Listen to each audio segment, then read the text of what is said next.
Second law का derivation पढ़ने जा रहे हैं भाई, ठीक है। तो सबसे पहले एक देख लेते हैं मोमेंटम के बारे में, ठीक है।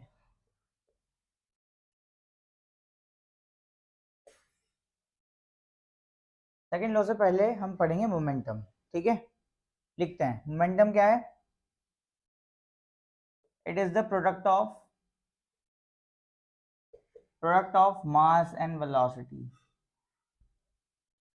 मास एंड वेलोसिटी, ठीक है। इट इज डिनोटेड बाय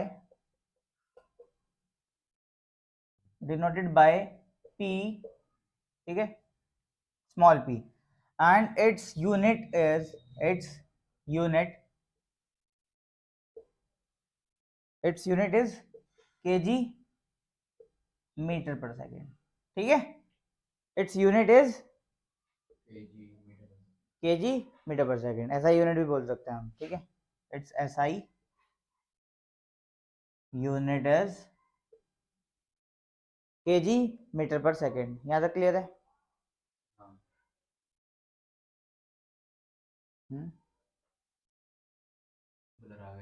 अब सही हो गया। चलो अब आगे बढ़ते हैं, इसमें लिखते हैं थोड़ा सा। सपोज एन ऑब्जेक्ट, अब हम सेकंड लॉ की तरफ चल रहे हैं। यहाँ तक क्लियर है मोमेंटम? एक बार लिख लेते हैं मोमेंटम को फॉर्मली, ठीक है। फॉर्मूला क्या है इसका, या हम लिख सकते हैं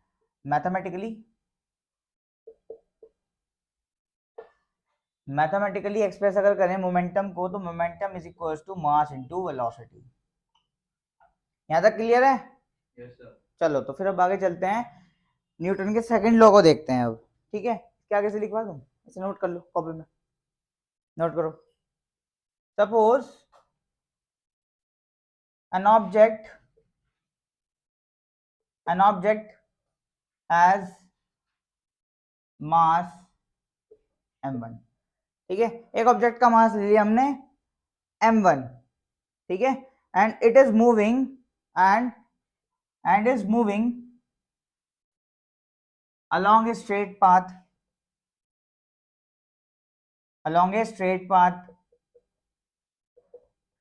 ठीक है। स्ट्रेट पाथ या स्ट्रेट लाइन बोल सकते हैं हम इसे, ठीक है।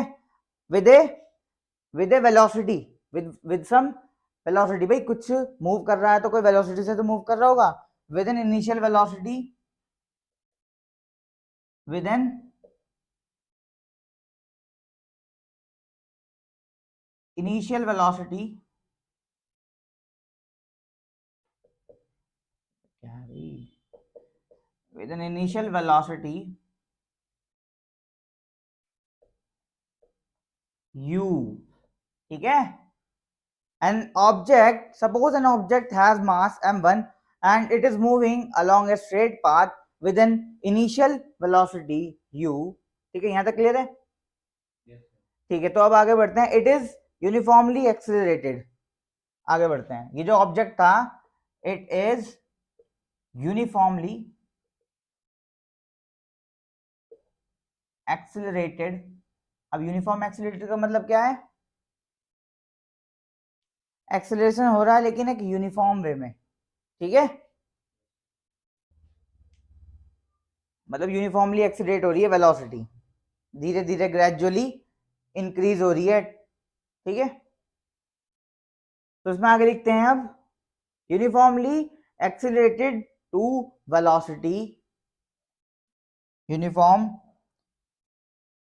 It is uniformly accelerated to final velocity, ठीक है।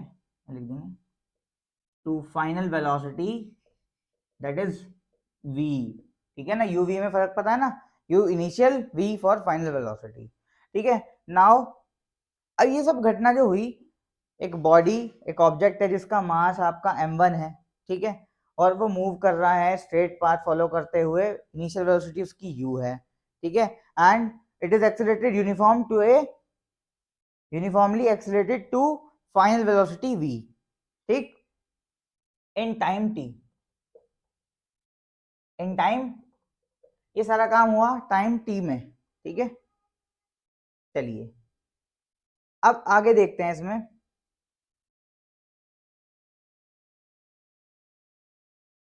हाँ जी, क्लास हमने चैप्टर पढ़ा था मोशन, ठीक है। मोशन कैसे होता है? मोशन कैसे होता है? किसी फोर्स के कारण, किसी फोर्स के कारण क्या होता है? मोशन होता है। अगर फोर्स है तो मोशन होगा, फोर्स है तो मोशन प्रोड्यूस होगा, बिकॉज फोर्स प्रोड्यूसेस मोशन। इतनी बात क्लियर है? फोर्स क्या करता है? मोशन को प्रोड्यूस करता है। तो सिमिलरली यहां पर ये जो ऑब्जेक्ट मूव कर रहा है, ठीक है, यूनिफॉर्मली एक्सेलरेट हो रहा है इन टाइम टी में, ठीक है, ठीक है भाई। हाँ, तो ये जो हो रहा है किसी फोर्स की वजह से तो हो रहा होगा, ये जो मोशन हो रहा है किसी फोर्स की वजह से तो हो रहा है। यहाँ पे एक एप्लीकेशन फोर्स आएगी, मतलब जिस वजह से ये मूव कर रहा है वो फोर्स, दैट फोर्स इज भाई बताओ, कुछ तो बताया करो, तुम पढ़ते नहीं हो खुद से? पढ़ते हो? चलो, ये जिस फोर्स के कारण ये ऑब्जेक्ट मूव कर रहा है, ठीक है, और इसकी जो एक्सेलरेशन है वो बड़ी है, फोर्स मतलब इसकी फाइनल वेलोसिटी बड़ी है, तो अब हम इसमें उस फोर्स की बात करने जा रहे हैं जिस फोर्स की वजह से ये मोशन कॉज हुआ है, ठीक है। That force is that that force is directly proportional to the rate of change. पहले तो रेट की बात करेंगे, है ना, इसकी चेंज की। Is directly proportional to the change of momentum, change of momentum, बात सही है, ठीक है।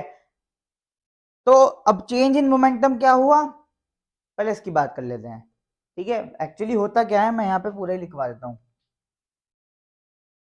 ये होता है फोर्स डायरेक्टली प्रोपोर्शनल है rate of change of momentum के, ठीक है, rate of change of momentum. सबसे पहले इसकी बात कर लेते हैं, चेंज इन मोमेंटम की या चेंज ऑफ मोमेंटम की। तो हमने मोमेंटम पढ़ा मास इनटू वेलोसिटी, ठीक है। चेंज हो रहा है, अब यहाँ पे कुछ इनिशियल वेलोसिटी थी, कुछ फाइनल थी, यानी कि इनिशियल मोमेंटम होगा, फाइनल मोमेंटम होगा, ठीक है। चलो, इनिशियल मोमेंटम आ गया, वेलोसिटी क्या है इनिशियल के लिए? यू, वी हटाओ, यू लगा दो, ये आ गया इनिशियल मोमेंटम, ठीक है। एक और मोमेंटम है, कब का? जब वेलोसिटी हो गई v, ये तब का मोमेंटम है, ठीक है। अब ये कह रहे हैं चेंज ऑफ मोमेंटम, इसे हटा दो, यहां तक क्लियर है? Change of momentum, the force is directly proportional to the change of momentum, that is mv minus mu, बात क्लियर है? अब क्या कह रहे हैं? रेट ऑफ चेंज, यहां तक का हो गया, आगे पढ़ लेते हैं रेट। रेट क्या कह रहा है? रेट क्या कह रहा है? जिस टाइम के दौरान, जिस टाइम ऑफ पीरियड में ये काम हुआ, यानी कि इस फोर्स की वजह से जो मोशन प्रोड्यूस हुआ, जितने टाइम ऑफ पीरियड में हुआ, ये है रेट, ठीक है। क्या जाएगा? टी डिवाइडेड बाय टी, यहां तक क्लियर है?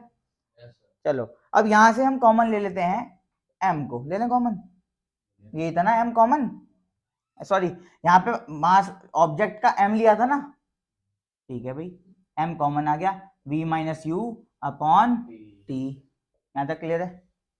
अब ध्यान से अगर देखूं मैं, v minus you upon T, ये इतनी सी टर्म क्या बन गया?